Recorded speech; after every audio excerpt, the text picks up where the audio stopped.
एक गांव में हरि नाम का किसान रहता है। उसके घर में उसका परिवार भी साथ होते हैं। हरि का पड़ोसी गिरधर और रामू रहते हैं। सभी पेशे से किसान रहते हैं और अलग अलग तरह के फसल उगाया करते हैं। यह सबका गुजारा इसी फसलों के सहारे चलता रहता है। गिरधर और रामू आपस में बात कर रहे होते हैं और कहते हैं, भाई गिरधर, कितना बुरा लग रहा है ये सुनकर कि हमारे गांव के आसपास चोरी हो रही है। लगता है ये चोर सारा फसल हड़प कर ही सांस लेंगे। तभी हरि भी वहां आ पहुंचते हैं और उसे भी यह बात मालूम पड़ता है कि पास के गांव में चोरी का कहर बढ़ गया है। हमें भी अब सावधानी बरतनी पड़ेगी। हरि किसान धान की खेती किया करते हैं। गिरधर का गेहूं का और रामू का सरसों व धान दोनों की खेती रहता है। कुछ दिनों बाद रामू के खेत में चोरी हो जाता है। रामू बहुत ही परेशान हो जाता है पर किसी से कुछ कह नहीं पाता। उसके बाद गिरधर आकर कहता है कि ना जाने क्यों मुझे ऐसा लग रहा है कि मेरा फसल किसी ने चोरी किया है। तब हरि आकर बताता है कि भाइयों सावधान हो जाओ, मैंने आज सुबह ही किसी को बात करते सुना है कि हमारे गांव में भी चोरी होने लगा है। हरि देर रात खेतों की देखभाल करके लौट रहे होते हैं। तभी उसे कुछ आवाज़ सुनाई देता है। हरि वहां जाकर देखता है पर कोई भी दिखाई नहीं देता। दरअसल वहां खेत पर दो लोग छुपे होते हैं, कल्लू और बीरेंद्र। ये दोनों नशे के हालत में खेत में पड़े रहते हैं। हरि जब सुबह खेत आते हैं तब वह देखता है कि कुछ गड़बड़ हुआ है। उसके फसल का बोरी गिनती में कुछ कम लगता है। हरि परेशान हो जाता है और तुरंत जाकर अपने दोस्तों को बताता है और ये भी कहता है, मैंने रात में कुछ आवाज़ें भी सुना था। तब वे तीनों आसपास के जगह को ध्यान से देखते हैं।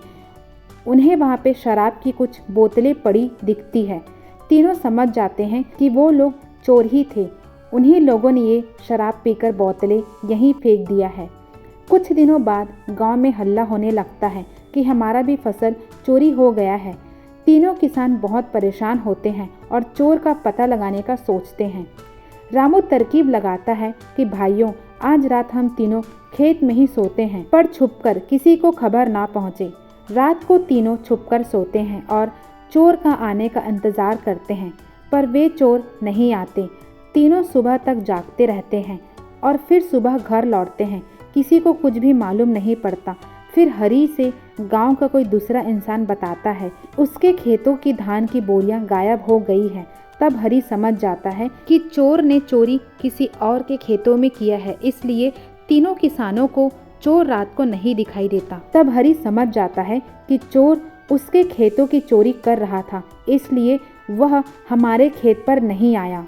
दूसरी ओर कल्लू और बीरेंद्र, जो कि असली का चोर होता है, धान की चोरी करके दूसरे शहर में जाकर बेचते हैं, जिससे खूब सारा पैसा मिलता है और उसके बाद शराब की ढेर सारी बोतलें लेकर घर आते हैं। कल्लू की बीवी कहती है, इतने पैसे कहाँ से आ रहे हैं? घर में भी कुछ बीवी बच्चों के लिए छोड़ जाया करो। खुद का पेट शराब पीकर भर लेते हो और हम सभी भूखे प्यासे पड़े रहते हैं, थोड़ी तो शर्म करो। तब कल्लू कहता है, मुझे पैसे नौकरी करने से मिलता है, मुफ्त की रोटियां तोड़ने से नहीं। वहीं दूसरी ओर बीरेंद्र भी अपने घरों में एक भी पैसा नहीं देता। दोनों दोस्त मिलकर शराब पी पीकर चोरी के पैसे को बर्बाद करते हैं। बीरेंद्र कल्लू से कहता है, यार कल्लू, चोरी करके कितना सारा पैसा मिल जाता है ना, उतना तो साल भर काम करके नहीं मिलता। तब बीरेंद्र कहता है, हाँ भाई, पीने के लिए अब पैसे जेब में इतने पड़े होते हैं कि पूछो मत। कल्लू कहता है, हाँ भाई, पर इतने सारे पैसे हम रखेंगे कहाँ, क्योंकि घर लेकर जाए तब बीवी का सवाल चालू हो जाएगा। ऊपर से इतना सारा पैसा देखकर हमसे अपना खर्चा के लिए पैसे भी मांगना शुरू कर देंगे। तब बीरेंद्र कहता है, आज संभाल ले, आज एक बड़ी जगह चोरी करना है, उसके बाद सारे पैसे को हमारे पास वाले खेत में छुपा कर रख देंगे। हमें जब जब जरूरत पड़ेगा तब तब उसे निकाल लिया करेंगे, इससे हमारे बीवी को कुछ पता नहीं चलेगा। कल्लू और बीरेंद्र हीरापुर के निवासी होते हैं और ये दोनों रात को चोरी करने दूसरे दूसरे गांव में जाया करते हैं ताकि किसी भी किसान को उन लोगों के ऊपर शक ना हो। दोनों चोर रामू और हरि के खेतों में चोरी करते हैं, किसी को खबर तक नहीं पहुंचता।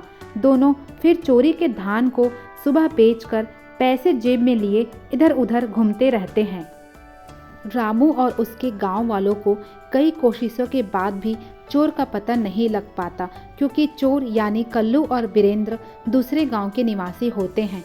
हरी और उसके गांव के दोस्त किसान लोग जितना धान बचा होता है उसे पास के दुकानों में बेचते हैं और उससे जो पैसा मिला उससे साल भर गुजारा किया करते हैं।